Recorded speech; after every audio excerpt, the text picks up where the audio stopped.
Toasters, and welcome to this week's live stream where we're going to discuss Dinner in America. This is our weekly Sunday live stream, and of course, we are lastmovieoutpost.com for all the latest in movie news, streaming news, and everything good about film. And with me, as usual, is our resident gun expert and all-around crank, Sean. I'm so happy now that to be celebrating Gay Pride Month now that we've been monetized by YouTube. I can't explain how much this is all. No more words. I don't know. I'm just too excited. Just say corporate. Just say corporate message. Corporate message. Corporate approved message. Corporate approved message. There you go. You're good. And of course, Jesus Christ, George, not George Lucas. Amber, how's it going? Yeah, I heard. Yeah, you got to pay off a lot, haven't you? It's good. You need to get the same representation as I've got. Oh, guys, I've told you it's £10,000 or I'm not doing anything, all right? Just talk to my agent about it. So did you get the bed sheets clean? Good. Can't you just mute that guy? I should. You know, I made you. I can break you. You don't get quality acting like this anywhere else. No, we don't. You know? You could just put a period after the acting. Yeah. No, we don't get quality acting. Oh, dear. I've been rehearsing that all week. It shows. All week. Never had a lesson. Never had one lesson. So, good evening, gentlemen. How are we all? Wonderful. Never been better. Good. So that's this week's live stream. So we're going to talk about some of the news briefly. Like, for example, now it's funny. How do you pronounce Encino Man? Is it Encino Man? It's Encino Man, the classic from the '90s with Brendan Fraser as a and Pauly. Pauly. No, I've only ever known it as the California Man. It's Encino Man. It's a town called Encino. Somewhere. But there's no H in it. Enquinto. That's what it spells. No, there's no. What do you mean? It's H. not pronounced with an H. What are you talking about? You just said Encino. There's no Encino. This what? Oh, I thought you said Encino. Sorry, Encinos. He's in chinos. A man in Encinos is back. Yeah, it's again, khakis, man. Yeah. Again, Hollywood coming up with completely unoriginal ideas. And did any of you see the recent Pauly Shore movie? There was one. I forget what it was called, but do you know what? I rarely turn a movie off. The off. most recent one. No. He was in one, and he was basically a sort of 40-year-old one, even 50-year-old stoner, and I rarely turn movies off, but this was it was embarrassing. It was terrible. So to get him back for a sequel to California Man and Encino Man, They're making a sequel to that? I thought this was a bit. Was it? I didn't read the full article. I thought they were. I Don't thought you wish were it was a bit? No. Hang Don't on a minute. I'm just looking at that Pauly Shore movie, the recent one. Is Brendan Fraser coming back for the sequel? He should do, because he's making a bit of a comeback, isn't he? Yeah.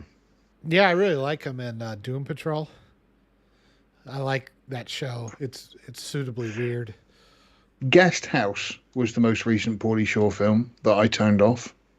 Guest There you go. House. You can see from the stunned mullet looks on your faces that you've never heard of it. It's probably best that you don't, because I mean, it was like I say, it was terrible. It was so embarrassing. As opposed to Biodome, the masterpiece. But kind of Biodome was made in that 90s time when it's obviously a terrible film, but it's kind of like, at least it's mildly entertaining. Whereas seeing a nearly 50-year-old stoner just trying to make jokes is just not funny at all. No, it's pretty sad. Not like 50-year-old guys struggling to start a YouTube channel. It's not sad at all. How did he even become a thing to where, I mean, I was thinking off my head, there was like Biodome and Encino Man, Jury Duty or whatever. Well, I think Encino Man, it was his breakout hit, you know. Was that his first one? Yeah, but it was, you know, the reason he was a standout because he was a side character, not the star. Yeah. As soon as they made him the star, he became not. It wasn't. he can't carry a movie with this whole, hello there, everybody, all that bullshit. It's just not, Hey, doesn't work. Yeah, and that He's rubbish. so annoying. Yeah. So yeah, that's on the news at least. We're going to get a remake of that. Hooray! Because what we need is a sequel 30 years after the original of that. Blade Runner, I get. Mm. California Man in Ceto Man, maybe not so much. There's a thing about somebody being on the BBC, but We're not you going to talk guys- about that. yeah, you guys seem really fed up about talking about that. I personally, I love it. But Dashcam came out, and we had our interview up with Annie. One thing that And- myself, And, Sean- and the movie is so based, it's now been banned in the UK. only in the View cinemas, but yes, it's been banned over here. So not all cinemas are showing it. Myself and Sean are going to be talking about that in one of our controversial movie chats coming up. But yeah, basically, Rob Savage, the director, loves it. He kind of wants to put it on the poster. You know. But yeah, it's basically because of the, I don't want to say like massively right. Is it right wing or left wing? That right wing? Without context, I don't understand it, because without context, you would say, oh, they're just, they're taking a shot at the Trump tards. In context, it's pretty right wing. Right. If you know anything about Hardy, without context, if you walked into the movie theater blind, you would think, oh, an obnoxious, Trump tard. So it must be the talk, the jabs at the Yeah. the thing, the unspecified virus from an unknown origin, yeah. Or I nearly said it then, but I remembered that we're on YouTube. yeah. So I think it's a combination of both those things. The only thing I can figure, because it's so nothing. I don't think any of it is really mean spirited at all No, to me. no. Funny enough, I was the same. Like I say, I'm not political at all, but I didn't get any of that from either talking to Annie or the movie itself. It wasn't in any kind of extreme. It was just the way that she came across. Well, I don't think No. that the movie was trying to push a political message. I think it was just, here's this character and this is how she is. You know what Yeah. I mean? There's a difference. I mean, there's sometimes the movie is the one pushing the message through the characters. And sometimes they're just showing characters like, look at this kooky character and all this stuff that she believes, and some of it may be right, some of it doesn't really matter. This is just who she is, and we're just trying to make her more interesting than your standard bland cookie cutter perfect, Yeah. 20 something. A Sandra Bullock. Yeah. And I'm like, I think- I'm okay with that. She really, some of the jokes in it are pretty edgy though. Even like the non-political jokes. So I could see like, the jokes about Stretch being gay and then her, So but I mean, it's like Well, there's no jokes anymore. You know that. They're been yeah, out right. loud. But I mean, it's in a way, It's it's like, about it's the kind of jokes that you would expect, like not as quality as Ricky Gervais would make, but that sort of tone, that sort of like, oh, I'm going to make jokes just like it's still 1989. And the funny thing is that a lot of people offline still talk like that. Not me, obviously. People that I've obviously heard not. about. But it's kind of refreshing to actually have somebody who is not then following the narrative of, oh, you can't say this and you can't say that. It's just kind of refreshing. Like we said about Ricky Gervais last week, it was kind of nice to hear jokes about certain things. you hear 'Cause jokes like that from me and Yoda all the time. What are you talking about?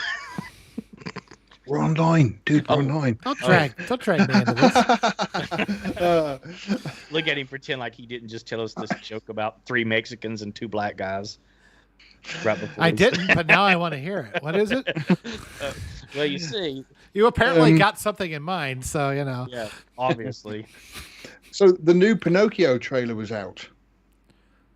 I loved Yes. it. Whoop. Corporate approved message. Corporate approved message. The only way that would have been better is if the Blue Angel sat on his face and said, "Lie to me, Pinocchio." That would have been funnier if we all haven't heard that joke a million times. So Oh, shut up! Shame on Shut you. I'm digging up stuff for Yeah, people who haven't heard.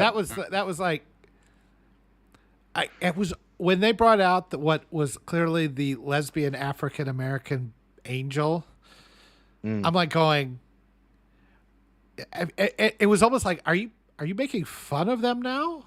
Yeah. It's so on the nose. It's almost parody. You know what I mean? On the It's like, nose. Hey-oh. Hey, I was like going. Now they're just screwing with us. That can't be.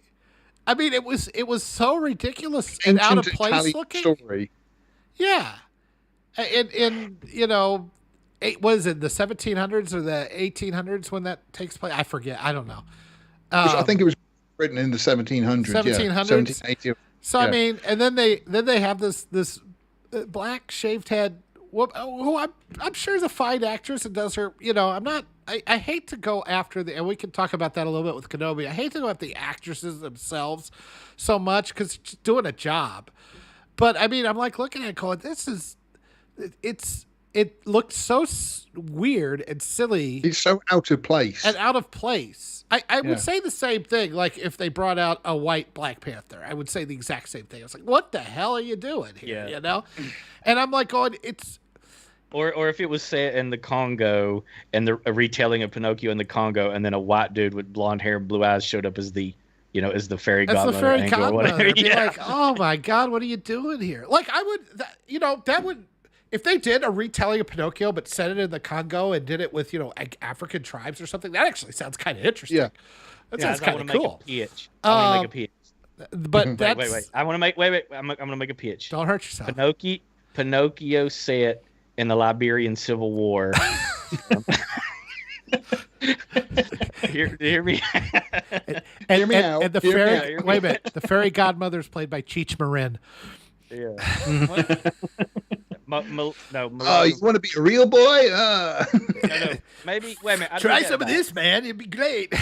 It's more of a European. So how about set during the Serbian Civil War instead? I mean, we make fun, but I mean, it felt like a parody at that point. Like, it's like, we're going to do this to, I mean, you could almost see, they could have just put a big graphic of a check box, checking the box, bam, bam, like that. Cause it was like, You can see Sean's pitch meeting. You can see the pitch meeting going, the fairy godmother is black. Ooh. Bold. Ooh, yeah. Looks a bit like a man. Oh, fantastic. Brilliant. Oh, this is good stuff. I guarantee there's a lot of black people out there going, stop pandering to me. Stop treating me like a child. It was insulting looking to me. I would like to exactly see. The same. It's exactly the same with the whole Speedy Gonzales thing. Yeah. How they cancelled Speedy Gonzales and the Mexicans are going, why? We really liked him. I'd like to see some hard stats on just how many African Americans actually go to these live action Disney remakes anyway. Oh, the Blue Fairy's black? Well, I'm in now. I'm gonna go see that. How stupid and childish do you think that's what they want? They're putting and then we'll get in the black audience because the black audience are a bunch of stupid idiots, and that's all you need to do. It's insulting. They're like a good story like everybody else.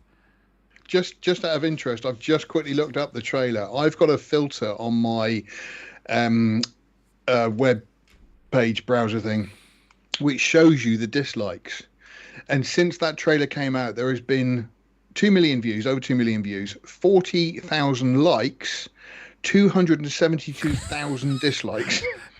And I bet you there's and you wonder why YouTube African removed the Americans dislike. Yeah, no kidding. Good thing they did, or we would have a shameful ratio of dislikes, I'm sure. I mean, just on the surface, it's like, is a live action retelling of Pinocchio? Who cares? That would have been the end of it. But then they have to do that, and then you okay, now it's controversial, and if you say anything you don't like it, now you're a racist. It's like, that's you're a bunch of simpletons. That's the bit that's annoying me at the moment, that you can't speak out against anything because you're phobic against it and racist against it. And it's kind of, no, I just don't happen not to like it. No, these people are simpletons. They're just stupid. So speaking of simpletons, you wanted to talk about Obi-Wan. So That's a good segue.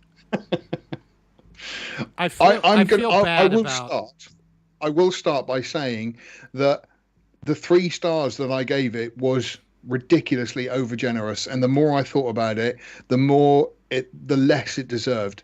The whole ending, which I don't care if I spoil it now because tough tits. The whole ending of like a stream of fire stops Darth Vader from getting his mortal enemy was just laughable. Absolutely laughable. Well, they couldn't even cross that gate. Yeah. It's like clearly you could just walk around the sides, no problem. They couldn't get past. No, you had to shoot the thing. I thought, okay, well, if he's taking the tram, maybe, or if he's taking the truck or whatever that thing is, if he's taking the vehicle, no, they didn't take the vehicle. He couldn't walk around it for some reason. My only question is, why do you two still subject yourself to this Disney crap? So the people watching don't have to. We're taking it for the team. Nah, that's not an excuse anymore. I do still live in hope that something that Disney produced might actually be good. You need to kill that hope. I know. You need to crush it. It is dead, but it's kind of, there is just a little glimmer that it might actually be all right. No. Stop it. Mando was good. Stop it. No. Stop it. I've got to staying away from things that's not done by Dave Filoni and Jon Favreau. Although some people on Twitter and online and everything else have been absolutely loving Obi-Wan, thinking it's the best thing in the entire world. I said in the original when we talked about it, I think it was just was it me and you or you and I can't remember. But one of our streams where we had a special on it, and I said, I'm less irritated by Kenobi kind of giving up in the circumstances that happened than I was with Luke.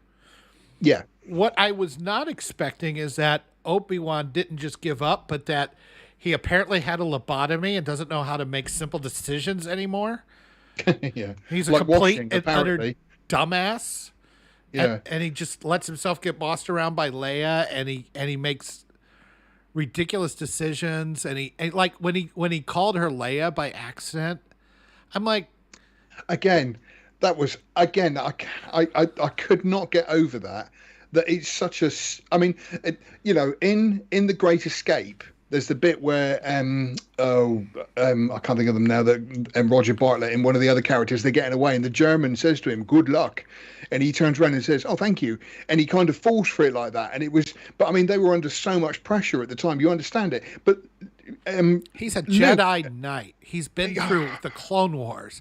The dude knows how to handle himself. I understand he's not exactly at a high point right now, and I am okay with that idea that he's not at the highest point right now, and that he has to get back to that a little bit before he meets up with Luke again. But there's so much that like, you take that one little kernel that might be interesting, and then they just completely just to do anything with that, they have to make him a complete and utter moron. Yeah. And I'm like going, that's not right. You guys are boring the hell out of the chat, by the way, talking about this. I don't care. Just saying. And me. Watched 1,000 movies last year. He has nothing to do. That was last year. I had nothing to do. I've got stuff to do this year. That's right. I cut my toenails finally. That angle grinder went through a few sheets.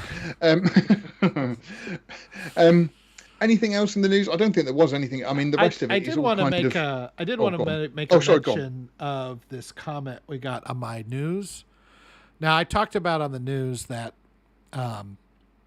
the actress, who I understand is actually a pretty good actress in the other thing that she's been in, and Disney put out this whole thing, says, everybody needs to stop being racist. Like, they preemptively were ready for all the racism because I think they knew they had a turd on their hands. And a guy says, you overlook John Boyega being hammered with racist comments after the trailer for The Force Awakens and the whole stupid black people can't be stormtroopers argument. Okay. For those of you who have listened to the podcast, I use the same podcast channel that I did with another guy way back when. And there is an episode where I talk about that trailer and I talk about that actual incident. At the time, I did a search. I looked everywhere to find some evidence of people being upset that there was a black stormtrooper. The closest I could find is that normies thought that they were all clones and they should have looked like Tamura Morrison. It was mostly a confusion thing, that they didn't realize that stormtroopers were just dudes. Yeah, drafted in. Yeah, because you never saw a stormtrooper take off his helmet in the original trilogy, and they just kind of assumed that they were all that after watching the prequels that that's what stormtroopers still were, that they were all clones and that kind of thing, which is an honest mistake. It's not a racist thing. It's just an honest mistake. I couldn't find any evidence of anybody saying. I looked high and low. I couldn't find a single, and there was no reprints in anything.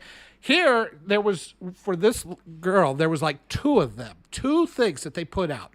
They both had like 2 followers. They were like egg accounts. Yeah. It's a little sus. And I'm like, oh, and then the third thing is like, where's your skepticism, guys? Why is it when it comes to terms of racism and everything, you just start defending big giant corporations? Where's your skepticism on this? Because big giant corporations can afford decent PR. Yeah, they're shields. The people. Yeah, they're just shield. The people that are those just fake racism things. Yeah. I'm skeptical. I want to see these if you're going to tell me 2 fringe egg accounts, and let's say they're even real, they have 2 followers apiece, that's not exactly influential. And the only reason it is influential is because you reprinted them, which is a bizarre thing to do. It's like we don't want to talk about the name of the guy who shot up Uvalde or whatever, because we don't want to give him, more press. So why would you give these 2 non-entities press unless you're trying to gin up some marketing bullshit and get people who are just hook, line, and sinker. Just, I believe the corporations. I believe I believe everything they tell me because I don't like racism and I don't want to be caught up as a bad person. I don't want the Donald Sutherland to be pointing at me and screaming one day. Maddinks has just said, sum it up in one word. Obi-Wan is bad. That's 3 words. All right, then. Garbage. Bad. Your command over the English language truly is impressive. Well, he said one word. I still like the thing from Kung Pao where he says, killing is wrong. It should be a new word. It's not just bad, it's wrong. It's badong. That's a new word that we should use. Badong. Killing is badong. That makes me want to kill, actually. Sounds kind of cool now. Enough with the news. So then, basically, let's talk about what we came here to talk about, and that is Dinner in America. Now, this was kind of a sleeper hit. Came out in 2020. I hadn't heard anything about it until somebody mentioned. Yeah, I found the trailer. The one with actually cool movie taste. Yeah. Me. But yeah, you found the trailer and it looked really, really interesting. So you did a review of it. Now you quite liked it, didn't you, Sean? I did like it. Yes, I will. At this point, I can easily say it's in my top 3 movies of the year. Fair play. Fair play. Now, I saw it. I thoroughly enjoyed every minute of it, and I think it is incredibly well written and very, very much deeper than just a surface level kind of black comedy. Yoda, what was your take on it? Well, my simple take on it is that I loved it, but it was a complex journey to get there. So I'll let you guys talk about it before I go. No, you go ahead. You go sure? ahead. All right. Yeah. So for the first 40 minutes, I absolutely fucking hated it. No shit. This guy was just such a piece of shit and just so unlikable. And admittedly, I wasn't getting it yet. Okay. Yeah. Once he left and met up with the band, it all clicked. And then I retroactively started liking what I just seen because now I knew where they were going. And some people have said that this is like Napoleon Dynamite. Dynamite. I think that on a very cursory tonal level for a scene like this weird, like Napoleon Dynamite, when you watch these people, they're almost like aliens, like a cartoon heightened weirdness about them. They're not quite normal about the way they interact. You would not meet people like that in real for life. comedic purposes. Yeah. There's a little bit of that in there, but that is not. But the movie Napoleon Dynamite is just a series of sketches, loosely tied together. That's all it is. This is an actual story with a through line. No, what I realized what the movie is. I mean, I was like, once it clicked and once I understood it, I realized that the movie is Beauty and the Beast. That's the movie. That's a really astute observation, which I hadn't thought about, but really, really works. Think about it. So in Beauty and the Beast, the dude gets cursed at the beginning. He comes from rich means. He's a prince. Yeah. The guy comes from obviously a rich family, right? And he comes out of the blood bank, and the fairy godmother, in this case, the girl that he was at the blood bank with, asks him to come over and offers to blow him, right? But what she really wants is she wants a little attention and kindness from him. And what he does is he tries to bang her mom. The mom comes on to him. I understand. I'm just talking from a plot. I'd still have a go beat at Leah perspective. Thompson now. Yeah. That's my biggest bone with this movie. If you're going to put Leah Thompson so prominently in the credits, she needs to have a bigger part than a cameo. She was probably 90. That cameo was probably 90% of the budget, though. Yeah. So that's the only thing I didn't like. But then, so he gets cursed after he leaves because they call the police on him. He's on the run after that, right? That's the beast curse, and he's wearing it the whole time. He's wearing this frown. He's angry. He's awful looking all the time, right? And he meets up with this girl who is Belle, and I call her that because nobody understands her. The town and the tracksuit guys are kind of like Gaston, and kind of like the town where they all look at her like she's weird and she's odd, and she's but she's not. Everybody dumb. has a go with her. Yeah, but she's not dumb. She's not stupid at all. She's got an artist's heart in her. She's got a great singing voice, right? We find out.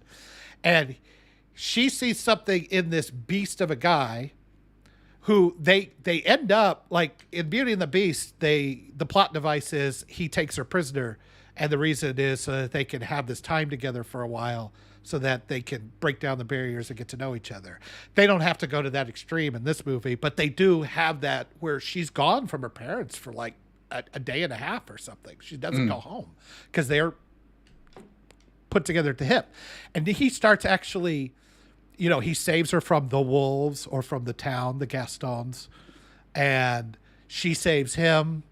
Kind of like Belle, took him home to the castle after he saved her from the wolves. She saves him from the police by saying they, didn't see. I mean, all these beats are there, and he, they eventually, come to this really great connection with each other, and he starts to become more of a human being as he works with her, and she pulls out humanity from him. We see him smile. We see him do good things for her. And I was like, holy shit, this fucking movie is Beauty and the Beast, and a really good one too.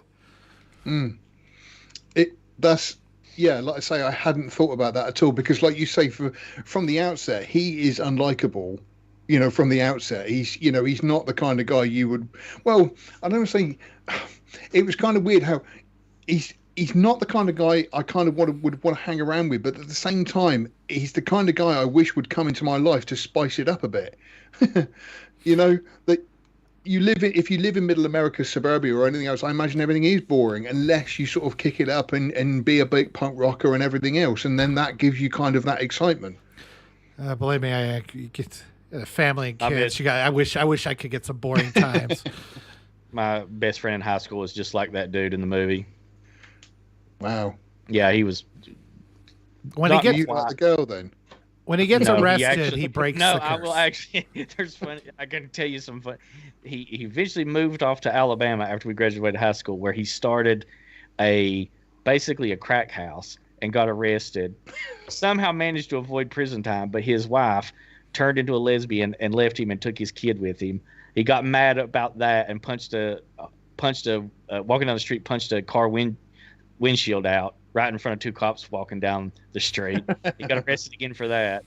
The dude is just one like one bad decision after the next, you know. But then you kind of have to examine that the life that he's living is, in some respects, free. You know, that he's not constrained to the rich family and everything else and whatnot. He just lives his life as the way he wants to live. But at the same time, he is wanted by the police.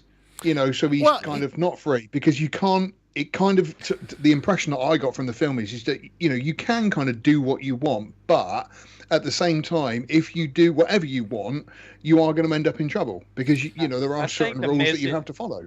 I think the message of the film could probably be better put as everything in moderation, even moderation. Yeah.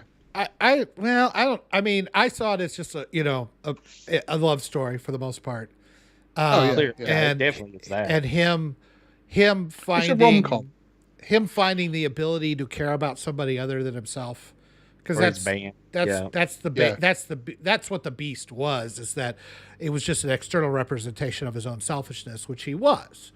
But as he figured out, you know, when she kissed him in the police car, even though he has to go to jail and everything, he'll finish out his time. He's writing a bunch of new music, and she's an inspiration, and he cares about something other than himself, which makes his music better, and they'll be okay. There is a happily ever after in this movie. For and sure. So once I saw all that, once it clicked that that's what was going on, I actually fell in love with the movie. But it's just like the guy. It took me a while to get there because he is so fucking unlikable. But then when I realized it, I was like, oh, also I have a 20-year-old daughter, which is the same age as that girl. So, you know, it's kind of like, if anybody comes home and starts saying prayers at the meal table. That is a terrifying thought. There. It's a little bit like, okay, please don't come on with this dude. Another thing which was, I think, very subtle that I said to Sean the other day, we were talking about this, and I said about how I liked that kind of each section of the story started with that dinner in America.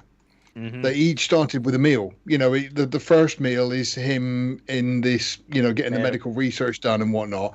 And I mean, funny enough, I just started to eat at that point, and that is horrible because he's dribbling and throwing up and everything else. And I was like, what am I watching? But then each kind of kickoff point is the dinner. And I like the fact that at the end of the movie, not that we're spoiling too much, that he kind of gets the dinner, you know, the best dinner that he's ever had. He kind of says, to get a decent meal in America, you got to wind up in jail. Yeah.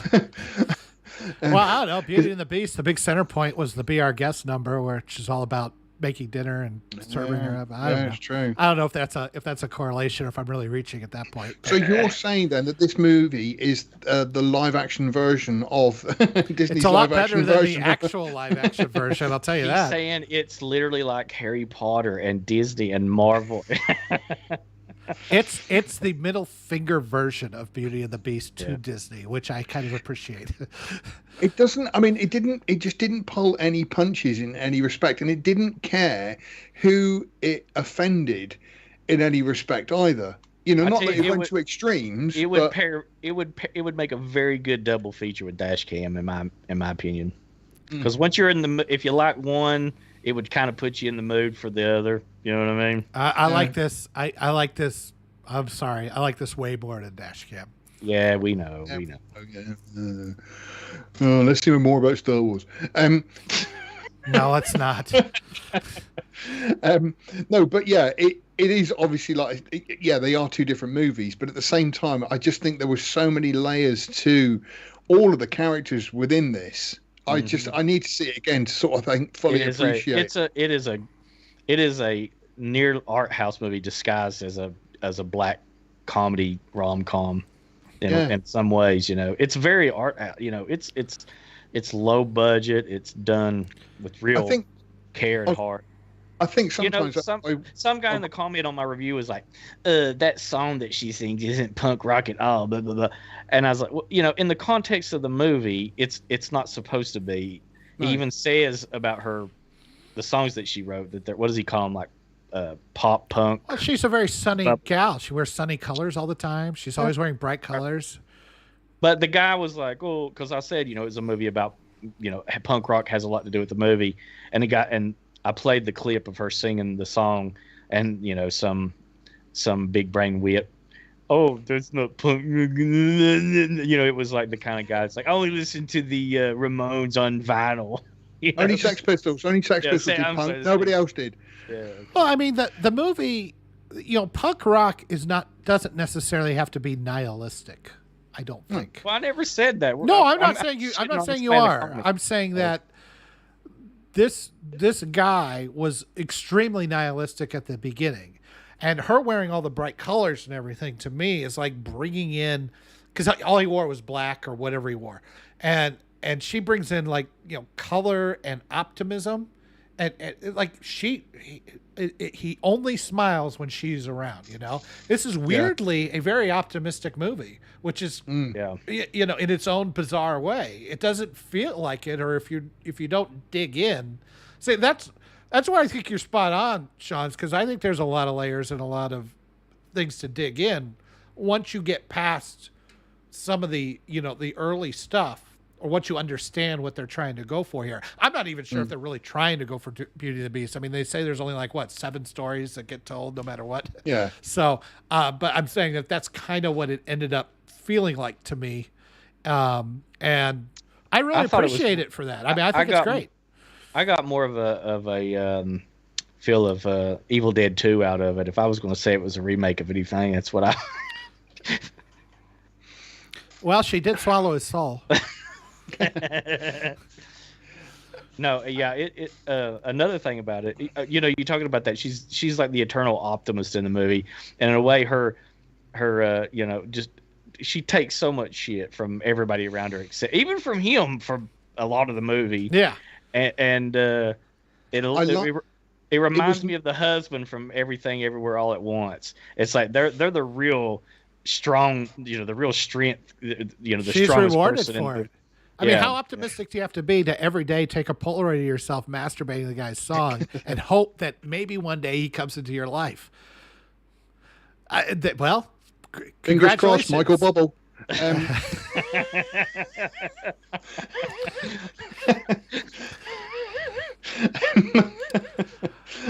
Well, actually, that might be what the restraining order's about. I've heard the phrase "too much information," but now I truly understand it.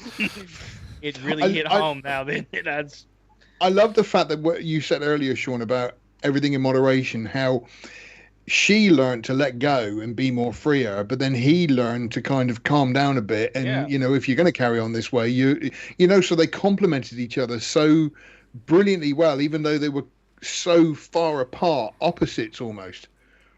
A little bit. In some respects. She was so misunderstood by her environment, her family, and everything.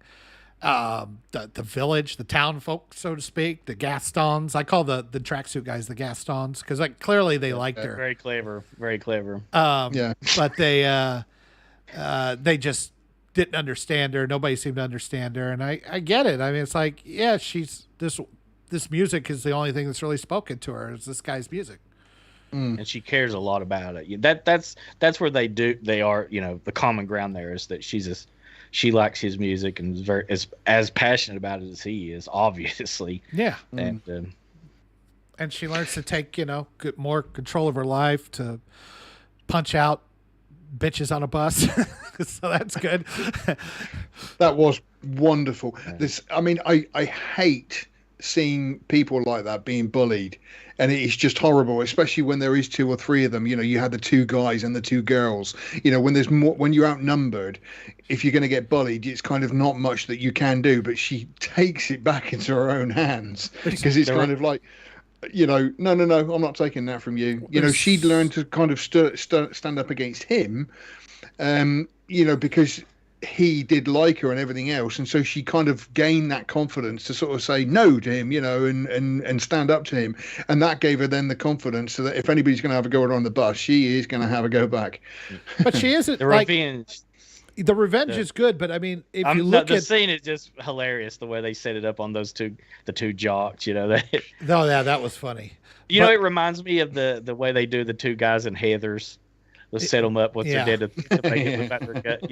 That reminded me of that. Well, like the guy, the girl at the end when she on the bus with the 2 girls, the dichotomy, like she's still in her old life, but she's also learned this new life, and so that is represented by her going to the extreme of punching out someone in the face, but then using the line that always was in her home, you need to take it down a notch.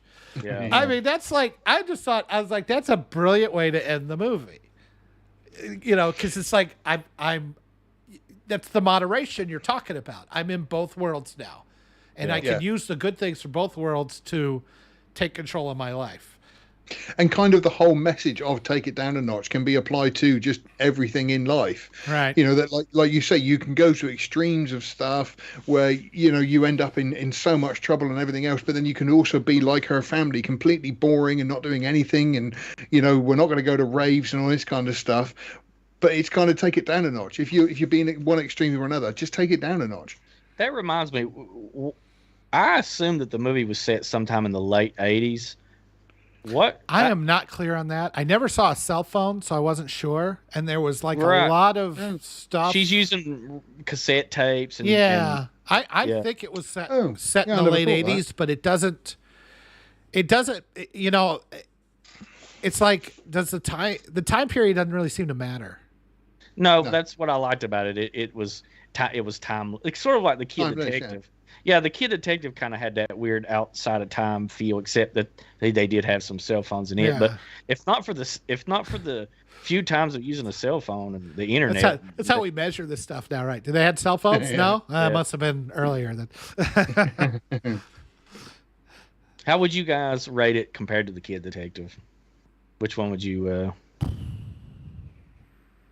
It's really close because both of them, I mean, the Kid Detective is kind of, I want to say, more upsetting because of obviously the end of it, but at the same time, it's not. No. What I mean is, I know. I love it makes me laugh because the Kid Detective just goes so dark at the end. yeah, after you know, having I mean, it's great.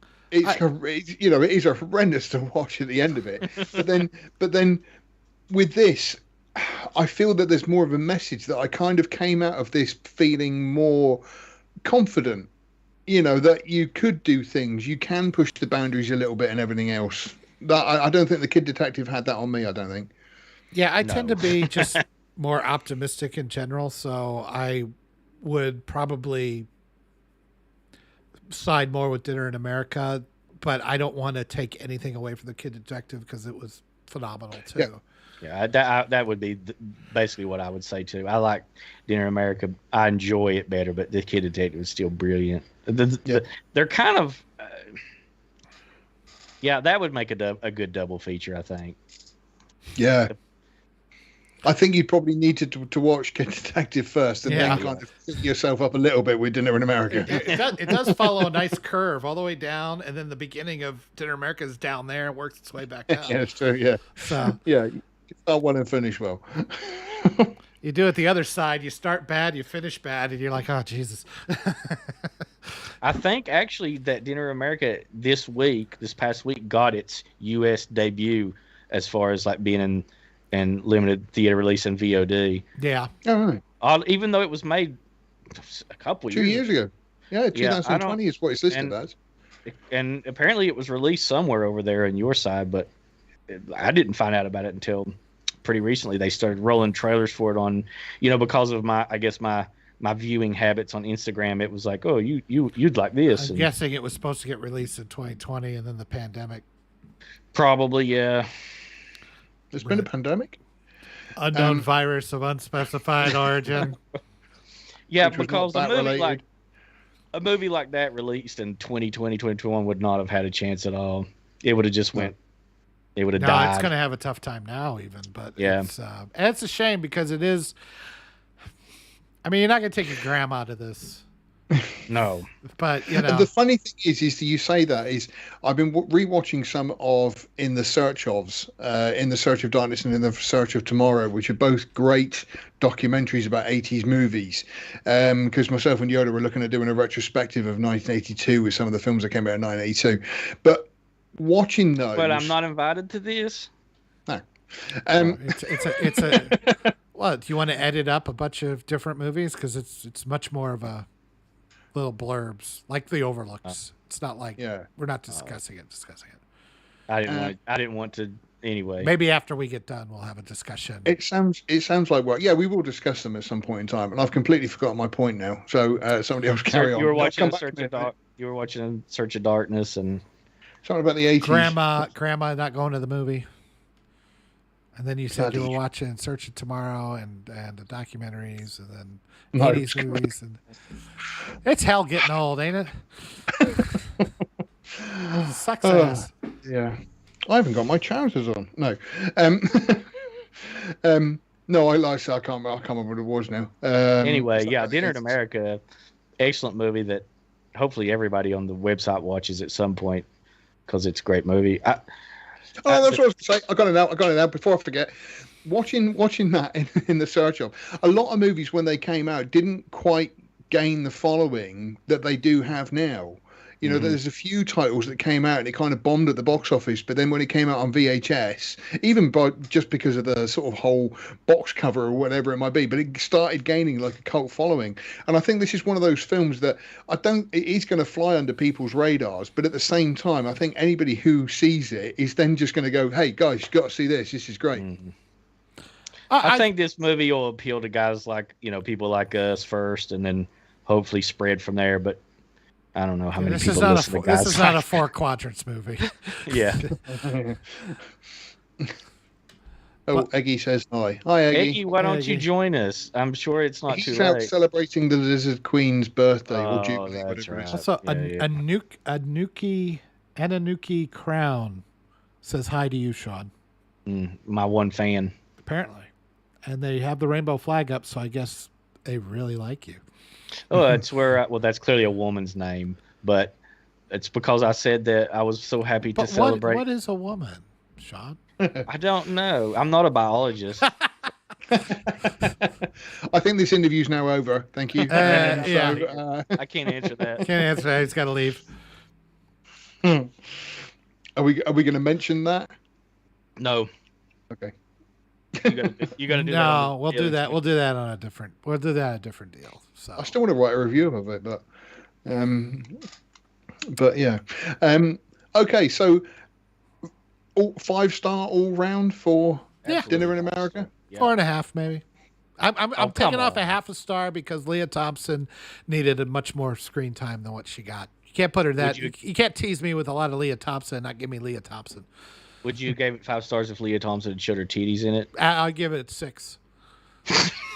You need to watch All the Right Moves with Tom Cruise in. I know. You know what the best Leah Thompson I movie wore out is? that without- videotape, or at least is one Red little section Dawn. of it. Red Dawn is her best role.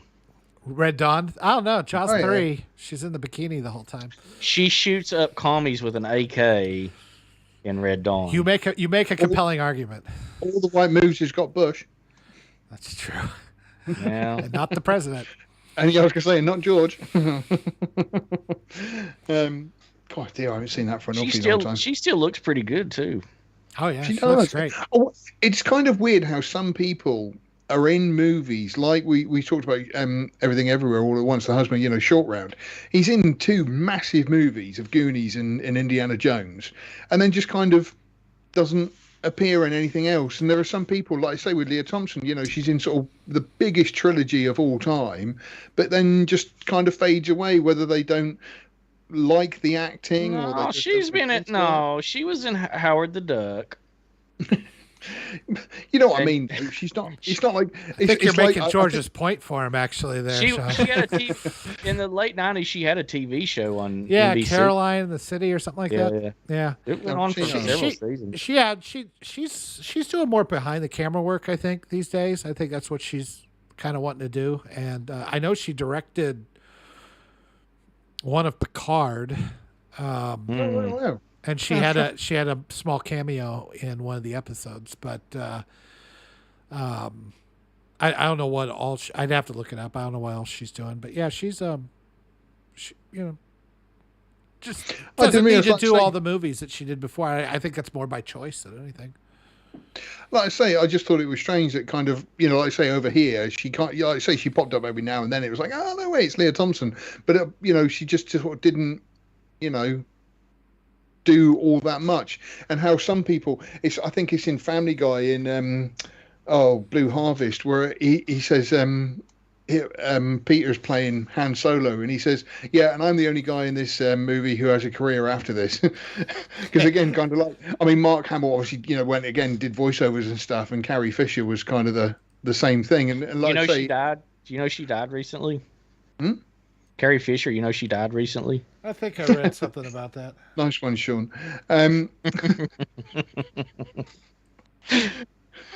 Mark Hamill's best role was in the Big Red One, by the way. The Big Red One. I don't know that one. It's a war movie from 1980 with Lee Marvin and David Carradine and Mark. Oh, yeah, it does ring a bell now.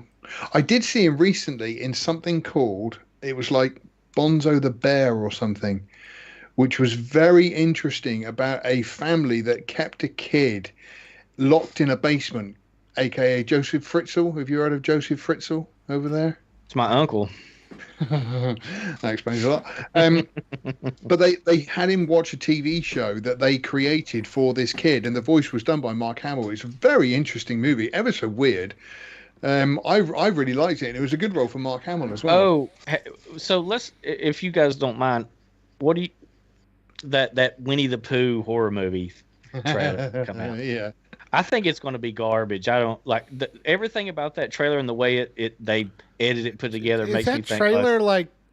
It's just is shit. it like just half of the trailer? I didn't. I I don't think know. it's somebody who has seen an idea, grabbed it, ran with it, and thrown it together as quickly as possible to be the first one to get it out, and it's gone viral. I mean, there's no story yet. They just, let's make a bunch of shots and some filler, and then we'll figure the movie out. That? Later.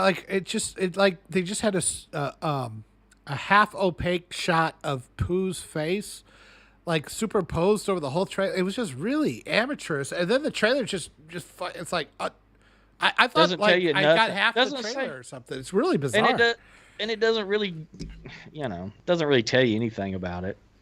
Whether, like I say, whether somebody has, I mean, like, funny enough, the Fresh Prince of Bel-Air, how somebody made like the gritty, real, version of it as a trailer, but then it actually took off. Whether somebody's just sort of thought, oh yeah, I can do that, let's get Winnie the Pooh and make it into a horror film, and then just tried to run with it, hoping somebody somewhere out there will give him money for it. I love the concept.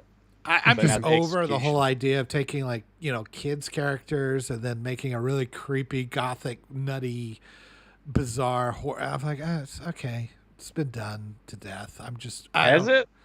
Yeah, Has it? I'm thinking like American McGee, like Alice in Wonderland. They do that all the time, and I think they've done I've it with never a couple of seen it. others. What they did that one with the banana splits, Yeah. And, it's just okay, whatever. Yeah. Again, if it's kind of done in a creative way, then it is quite good. But then, like I say, sometimes I think just some people, I'm sure they go into. I feel people have got lost whilst they're stoned and wandered into like a movie production company and managed to somehow get a meeting, and then they're sort of going, yeah, and it's the Banana Bunch, but scary, and then somebody's just gone, yeah, sure, here's a blank check, go and make it. Take beloved characters, make them creepy and weird and off-putting, like Last Jedi. Oh. You should Yeah, be I ashamed think- of that. Am Not I with the wrong? jokes that we I'm got not on wrong. No, but also with the jokes that we make on here, there's we're going to have to sing really loud to be ashamed of the stuff we say. I had my shame removed, so it's fine. Yeah. Don't kill I mean- the party. Don't kill the cringe. Kill the part of you that cringes. I'm British, so I have no shame at all. What are you talking about? That's all you have. Yeah. I can't believe you just said that.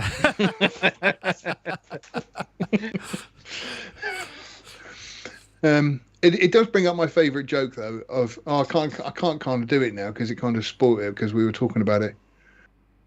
Yeah, A young. and don't forget we're now monetized. So No, it's not like that. Basically, a little girl goes up to her dad and says, "Dad, where does poo come from?" And he says, "Oh well, we eat food and all the nutrients go into our body so that we can live and it's healthy, and everything that we don't need we excrete through our bums." and it comes out as poo. And she goes, "Oh, what about Tigger and Piglet?" Hey, oh, Every now and then Oh, God. It can't be any Every worse. day, it's just a struggle not to kill myself. good times. We'll do it for you. Oh, you already are. Jokes like that, death by 1,000 cuts. That's what that is. Come on, that was quite a good one. Okay, so we've talked about that. Is there anything else we want to talk about? Yeah, let's. I did. Let's see what I watched. Oh, I watched older one, and I've kind of gotten on a kick of, because you guys keep coming up with this stuff. I'm like, I've never seen it before, so I watched Kelly's Heroes, which I had never watched. Oh, And Fantastic. I told Love you. it. Yeah, My great. favourite character throughout that whole film is Donald Sutherland. Oh yeah, he steals the show. Quip with them negative waves. Well, Yeah, he's awesome. And of course, Don Rickles is great. Yeah. I haven't even. What are you crying for? I haven't even asked you yet. The guy. There was a guy on my war movie marathon that said that Kelly's Heroes was a trash movie, and I told him he had a dog shit opinion because that is one of the greatest movies ever made. The only thing I was kind of surprised about is how overshadowed Eastwood is in it. I mean, he's great. He's fine in it. Don't get me wrong, but I mean, he's just one of a motley band of guys that are doing this whole. Yeah. It's a true. What do you call it there? Based the on a true cast. story, yeah. Yeah, no. I mean, the whole casting. It's an ensemble and everybody gets. I get It's There's kind no, of like Ocean's 11, where in the remake of Ocean's 11, everybody's just trying to outcool each other, and it's kind of the same thing. Saving Private Ryan meets Ocean's 11, because there's some horrendous stuff that happens to some of these guys, especially I'm thinking like the minefield and things like that. And it's like, because that's pretty rough, isn't it? Yeah. It is not a straight up comedy. It is a war movie with comedy elements. Yeah. Which is, very realistic looking tanks in it. The tiger looked. The tigers in it look real. The whole town. I mean, that was no matte painting or CGI. I don't know if they built this thing or filmed it on location or what. I was just kind of taken aback by how big the town was that they did the whole final thing in, and destroyed that. Like at the very beginning, they're kind of stuck in that I don't know, barn or something, or dock house. Yeah. They got the major that's stealing the yacht, telling them they all need to be good guys while he's stealing the fucking yacht. Yeah. It's just.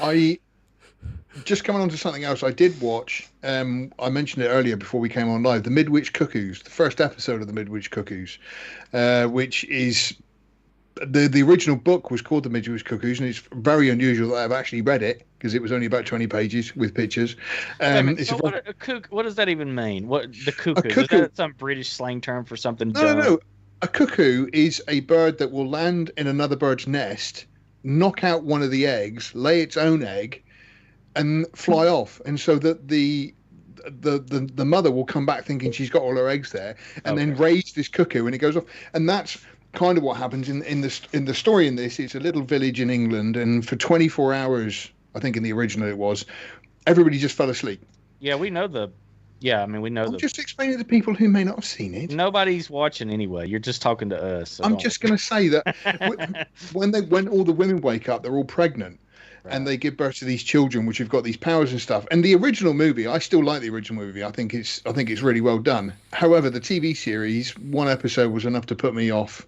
Oh, is it bad? Going bad, through. Bad? Is this a newer show or is it? Yeah, it's only just recently come out. Oh, okay, so it's like a remake of that, but in TV show form. In the way that they keep doing that. I got an ideal. Suddenly, I got an ideal to pitch to you guys about the same story, but in a SJW woke version.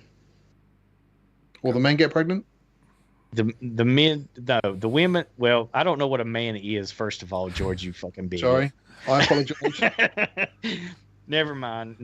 I'm too disgusted. He's not a biologist. On second thought, I realize if I go through with explaining my ideal, we get banned from.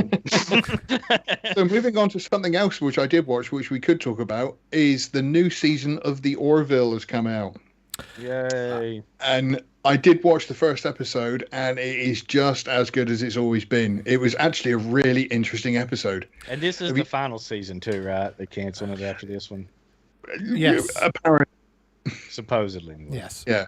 I watched it too, George, and it's better than any other episode of New Trek. It's finally like it's finally has the confidence enough to stop with so many of the goofy jokes that kind of in the first season I thought kind of held it back Is a it? little bit. I thought it was a straight comedy. Is it not? It, I thought it No. was going to be Family Guy in space, and it's not that at all. There are jokes, mild jokes here and there that are thrown in, but overall, it is just a loving recreation of Star Trek. it's gotten more serious. It still has a little bit more of that humor and lacks some of the formality, but in here it works because it's appropriate and it's and they've set up the world a certain way, you know, but they're kind of like at the beginning I think it was too jokey and there was too much of that Seth MacFarlane nonsense dialogue that went back and forth. Yeah. Here he's actually in this, you know, but that has kind of slowly just gone down over the course of the first two seasons. By the second season, now they're in a state of war, in essence, and they have this whole thing with Isaac and his people, the robot people or whatever, and it's he's taking his duty a lot more seriously than I think he did at the beginning, and all the silliness, and I'm sure there will be some silliness. I mean, it's never going to be as serious as Star Trek was, but that's okay. I think, funnily enough, though, I like kind of the silliness because it just makes the characters more human. You know, that they are all good at their job and everything else, but at the same time, they have a bit of a laugh and a giggle. You know, they go for drinks after work and that kind of thing. And to me, it just makes them so much more likable. They're achieving a better balance than Discovery or Picard was able to do. Every time they try to do humor or something in the new Trek shows or the way they speak to each other, it all sounds forced and inappropriate. This all sounds natural. I would prefer maybe it would be more serious like a Star Trek, but I'm not bothered or, angered by it like I am in Star Trek. It's fun to watch. Yeah. Iggy says in the chat that he finally got to watch Ted K, the Unabomber. Yeah. Have you seen that yet, Yoda? Nope, haven't. I need to find it, but I'm trying to catch up with stuff. I did watch the first episode of The Boys. Like I said, I watched that Kelly's Heroes. I've got Tora and the Battle of Britain on my list. Kind of in a war kick right now, and then I've been working on. I've had to go to work this week. I've actually had to go in an hour away, and it's like I just don't have a lot of time. Quit, man. What's the matter with you? Just quit. Yeah, man. Yeah, so I'll set up a GoFundMe for Yoda, support Yoda so he could do this full time. Yeah. He's trying to beat George's 1,000 movies a year. Just as a little promo here, I guess, me and George are going to talk about exploitation films on the next one, but Asian exploitation movies. And I thought you said alien exploitation movies. I genuinely thought you said. I asked you specifically before, and I said, have you ever seen Battle Royale, the Japanese movie? I thought that was a really tenuous link. I thought you were just talking about some of the controversial movies. Right, okay. Asian exploitation. That is better for me to be prepared on Wednesday. Oh, man. I really wish you hadn't figured this out now, because that would have been one hilarious conversation. I don't remember anybody with slanty eyes talking. No, not at all. I don't know. I don't remember E.T. getting raped by Elliot. What are you talking about? Anyway, have you ever seen Battle Royale, Yoda? I haven't. I know about it, and I know it's like it's like the Hunger Games or No, maybe the Hunger Oh, Games. Is Hunger like, Games yeah. is inspired by it a little bit, I think. Yoda, that's as bad as I heard a young person say recently. There was they were playing Journey on the radio, and they actually turned to me and said, "Why is it these bands have got to rip off Glee?" I know it wasn't the other. I know it was the other way around. I remember them talking You- about Battle Royale when Hunger Games was a huge thing, and I kept meaning to get to it. And then when Hunger Games went away, and I got distracted need by to cor- shiny keys or something like I usually You do. gotta So you gotta correct that immediately. I know. I got the raids. I gotta get the raids done. I haven't watched those two. Now you gotta watch Battle Royale first. I gotta watch Battle Royale. I've got Raids so many that I'm trying to get caught up on here, but I have to watch Kenobi. have you ever to- seen- At least we found somebody worse than Eggy. Have you ever seen Visitor Q? No, I I've haven't got heard that on one. my watch list, but I haven't got around to watching it yet. What about Ichi the Killer? Yeah, Itchy the Killer's brilliant. Love it. How about Machine Girl Yeah, or Machine Gun Girl, I should say? yeah. Oh Watched God, a lot I of forgot. Jackie Why do- Chan movies. Oh man, I don't watched mean Rush American Hour. ones That either. was good. I'm Rush talking- Hour and the second No, one. no. I'm talking like Super Cop or the Legend So- of the Drunken Master, things like a that. little taste of what we'll be discussing. Visitor Q, for instance, a guy murders his coworker and then decides to have sex with the body, and then rigor mortis sets in while he's in the middle of raping the corpse, and he gets stuck, and his wife has to come and pour vinegar on him to get them broke. It's a great movie, man. Did you get some security footage from my office? I don't know if I'm going to get a chance to watch it this week, annoyingly, because I'm off work, which is a really weird thing to say. But yeah, I will try to get it watched. You mean Visitor Q or Visitor Q. oh, okay. If you can't watch that one, that's fine. You've seen it. I did watch the other day because again, this is coming back to In Search of Darkness. They had the movie Dolls. Mm. Now, I'd never seen this, so I found a copy and put it on. First of all, what I've got to say is it's kind of a shame it wasn't made creepier and it wasn't so much of a comedy horror, because I think if it was made a bit creepier, it probably would have been the most scariest movie ever made, because the dolls in it are awful. And the other thing I noticed was it had some of the best stop motion animation I have ever seen. It was absolutely brilliantly done. Yeah, It's I rated- thoroughly- It's rated pretty highly too for what it is. Like most people agree that it's, even at the time I remember, like even though it wasn't like a blockbuster, obviously there was a lot of good, like there was some people were impressed with it, people that Yeah. did see it. It was. I thoroughly enjoyed it. Yeah, I thought it was. I really, really liked it. Like I say, I know he said, I can't remember who directed it now, but he said it was basically based off the poster of the little doll holding the eyeballs, and he said from that poster we had to make a movie, so there Yeah. had to be a scene in that film which had that. And but the animation was. I was really shocked actually, because there was times I was looking at it and thinking to myself, "Hang on, is that an actor dressed up?" And I can't quite tell, because it was so well done. It was brilliant. Really, really enjoyed that. I tell you guys one that I rewatched last night because it come on, and I haven't seen it in a while, but I love it. Is Caddyshack 2, which is superior to Caddyshack 1. I don't care what either one of you are about to say. Caddyshack 2 is the better of the two. I don't remember is- the second one, but I remember the first one with fond affection, because it was a video that my friend's dad used to rent, not knowing there was nudity in it. So me and my teenage mate, back in the days, were kind of like, "Oh no, wait, there's like boobs in this. It's really good." And his dad doesn't know, and yeah, he used to rent it for us quite a lot. So I know Caddyshack a lot better. I don't think I've seen the second one. So at no point during your rambling, incoherent opinion there did you form anything close to sense. And we are all dumber now for you having said that. Is that where that's from? I award you no points, and may God have mercy on your soul. Is that where that's from? No, that's from an Adam Sandler Adam movie, Sandler Happy movie. Gilmore. It's a meme at this point, but I mean, Caddyshack 2 is garbage. Right. It's great. What are you talking about? It is garbage. No, it is not. It is a good. It It's is an. flaming hot dumpster fire. It is a misunderstood masterpiece. Have I ever led you guys wrong on my movie opinions Many, yet? many times, yes. Wow. Like what? Like what? Everything. Hang on a yes, minute. yes. Sorry, I'll We're just go back a few pages. Yeah. We're talking today. We talked about a movie that I recommended to you two imbeciles. You got lucky. Stop clock broken twice a clock. day, that kind Throwing of out thing. crap and some of it sticks.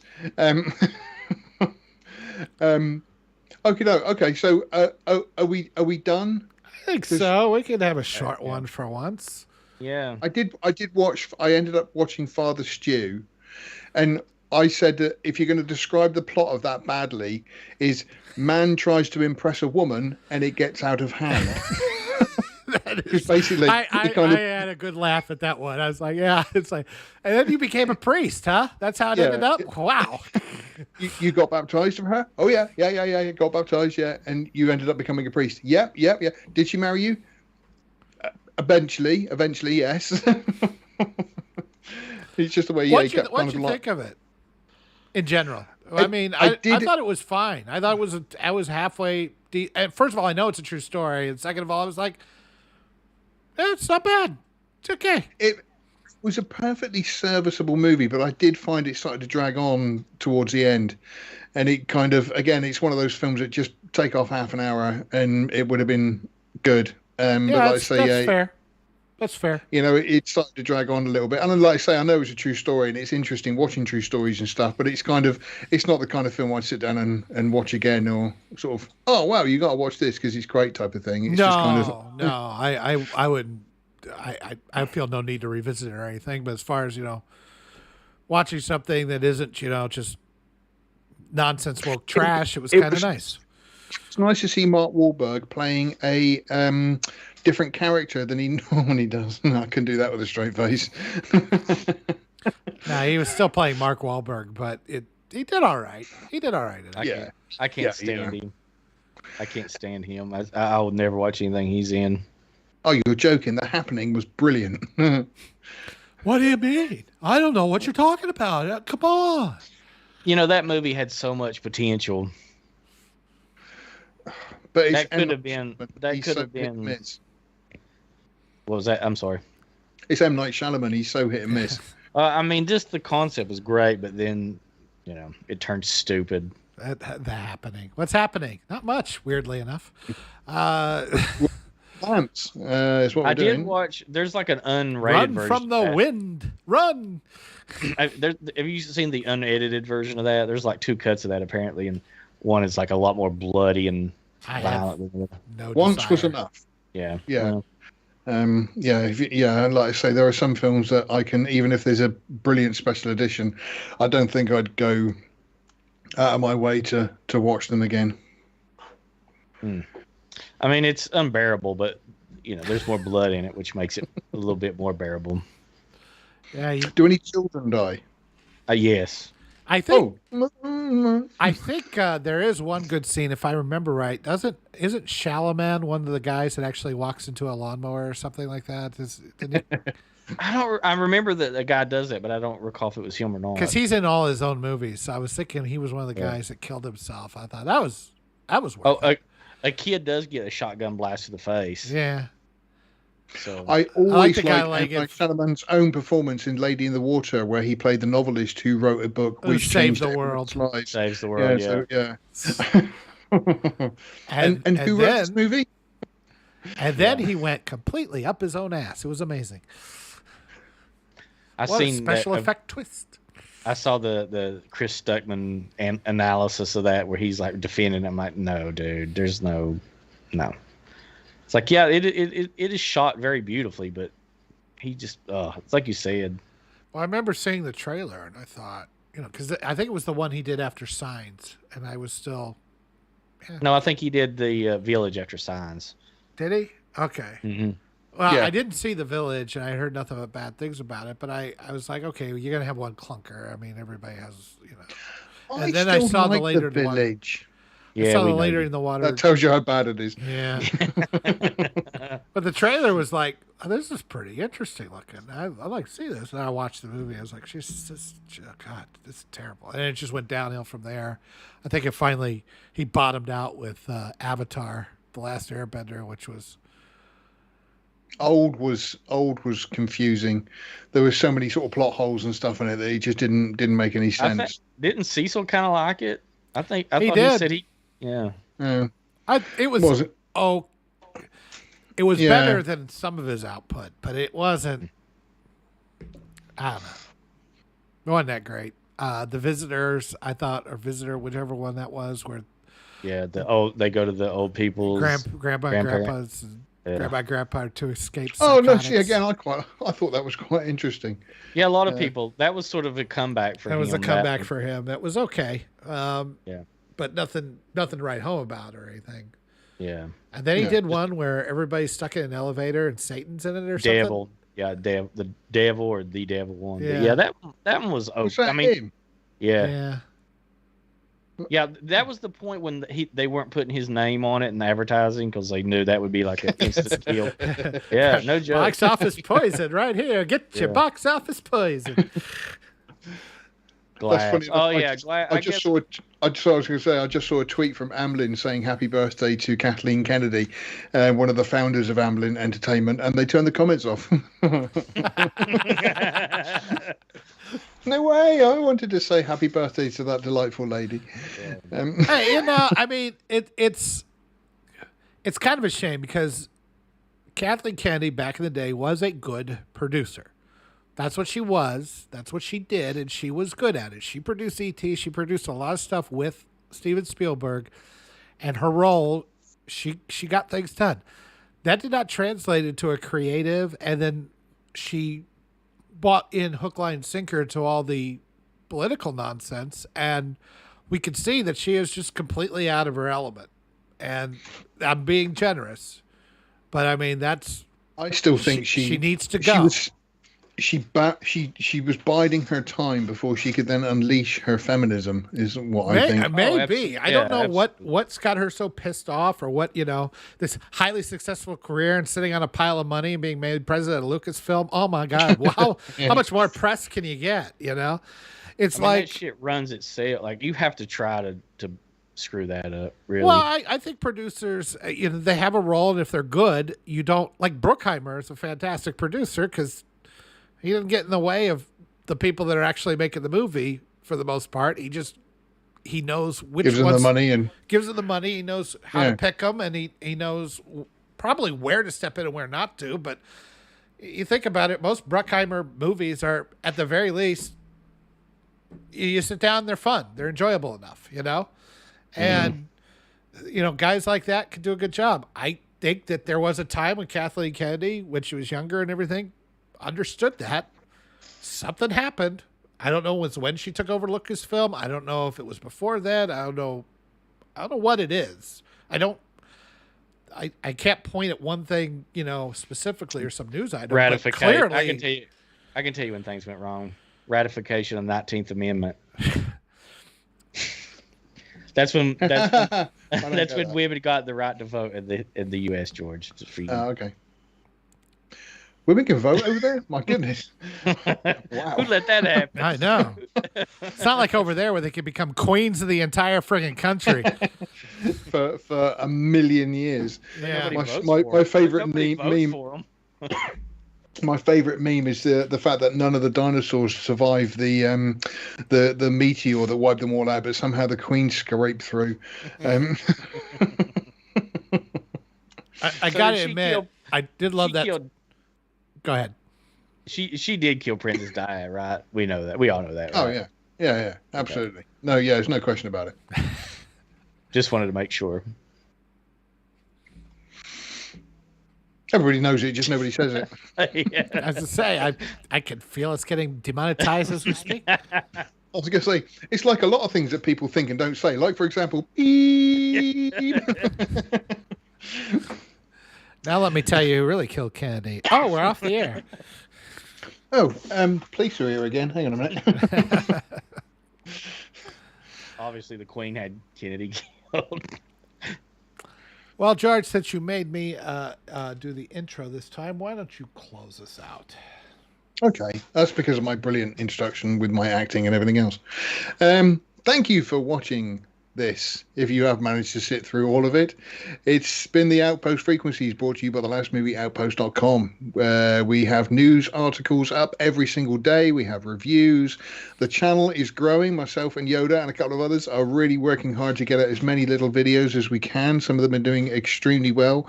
Not to shout out, but one of mine's been nearly 1,000. And forget the others. No, previous ones don't count. I know you're going to come back with your old 5,000, hits and everything else. Blah blah blah blah blah. But recently, No, I think you're doing a good job of that on your own right now. Thank you.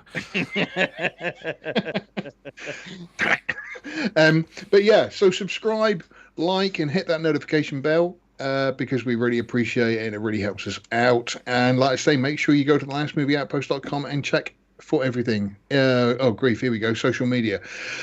We are on MySpace. No, wait. Friendster, it's coming back. We're in the phone book. No, you can find Yoda at Drunken Yoda 1 on Twitter, although he's never on there. Just to say that.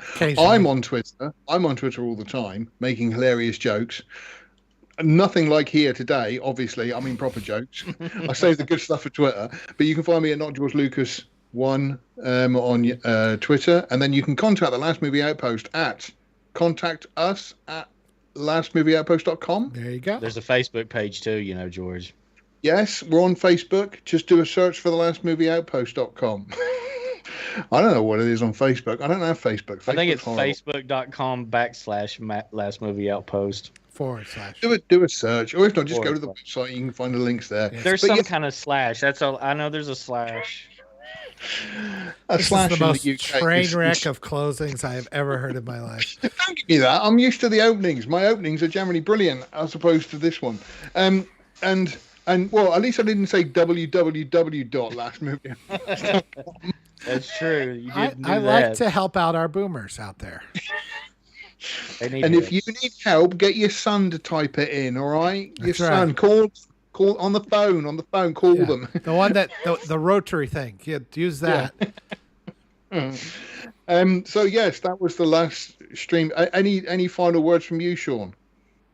I'm going to spend the rest of my day celebrating Gay Pride Month, and I'm going to read an article about Elliot Page that I saw pop up in my recommended articles on Firefox there about how Elliot had to wear a dress to the premiere of Juno and how it nearly killed him because he had to suffer by wearing that dress. It's a very sad story. And that's I'm sorry I brought everybody down. No. I mean, our hearts go out, our thoughts and prayers go out to Elliot Page for what it had to go through. Yoda, any more final words from you? I'm just imagining some woman with her baby and no baby formula, babies suffering, starving. It's just like poor Elliot Page. Yeah. Don't you diminish his suffering. It's not a joking matter. No, I'm totally diminishing the suffering.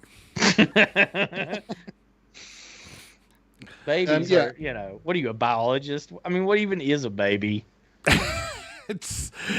Well, there's 3 pretty good examples here. I was going to say, I could define it a huge financial burden. That's what a baby is. The end of your life. That's right. 18 years of prison sentence. Something that craps in a diaper. Oh, so that's me as well. Yeah. Could be a seven. The queen. I was going to say the queen. Excuse me, she doesn't crap. She has a kidney dialysis machine to take the piss out of her. That's right. So anyway, sorry. Any words from you, Yoda? I think that's more than enough.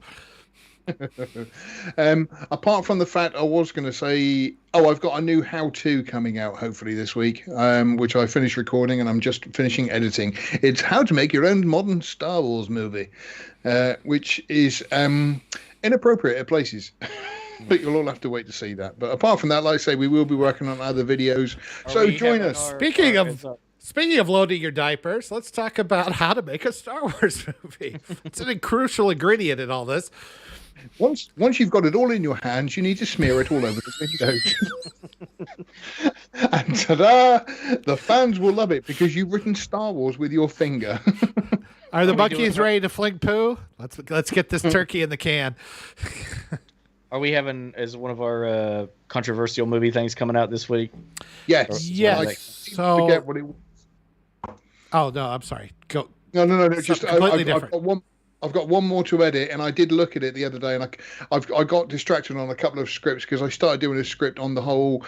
We did an article this week about how selectively racist Disney is, and it's been incredible that some people still defend Disney and say that they're totally against racism, but they'll give money to a company which not only was quite racist towards John Boyega in several different ways, but also thanked a Chinese concentration camp at the end of Mulan. So there you go. If you love Disney, but you hate racism, you're a little bit stuck. You know what just occurred to me is you really need a soundboard, because that would have been a perfect time to hit the circus. I'll need to look into that. I probably should do that so I can play goofy sounds throughout this. Yeah. Anyway, but that's it. Thank you for joining us. Like, share, subscribe. Do it, or we'll kill a puppy. Bye, everyone. We're running out of puppies.